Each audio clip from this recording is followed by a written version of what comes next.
কি আপনার বাচ্চা খেতে চাচ্ছে না? বাচ্চাদের খাবার নিয়ে মাদের যে কত দুশ্চিন্তা তা আর বলে শেষ করা যাবে না। আপনার বাচ্চার যদি বয়স ১.৫ বছরের বেশি হয়ে থাকে তাহলে আমার এই রেসিপিটা কিন্তু একবার ট্রাই করেই দেখবেন। নিশ্চিন্তে বলতে পারি বাচ্চা কিন্তু চেটেপুটে খাবে।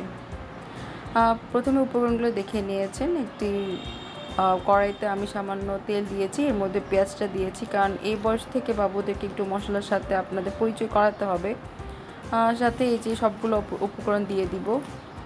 বাচ্চারা দেখা যাচ্ছে আজকাল ফোন ছাড়া, মোবাইল ছাড়া বা ধরেন টিভি ছাড়া খেতে বসছে না। কিভাবে এই ফোন আর টিভি থেকে তাকে দূরে করা যায়, এরপরে নতুন এক টেকনিক শিখলাম। আমার আম্মু বলল যে রান্নাঘরে যত বড় বড় পাতিল আছে সব কিছু নিয়ে চামচ নিয়ে ওকে বসিয়ে দাও। আমিও তাই করলাম, সব চামচ পাতিল নিয়ে ওকে বসিয়ে দিলাম। সেইখান দিয়ে রান্না করছে, আমিও মাঝে মাঝে খাওয়াই দিচ্ছি।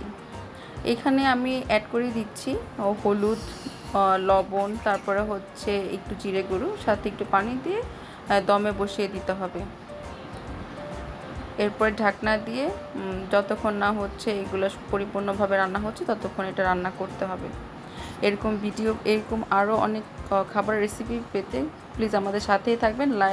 লাইক, শেয়ার এবং সাবস্ক্রাইব করতে প্লিজ ভুলবেন না। ধন্যবাদ।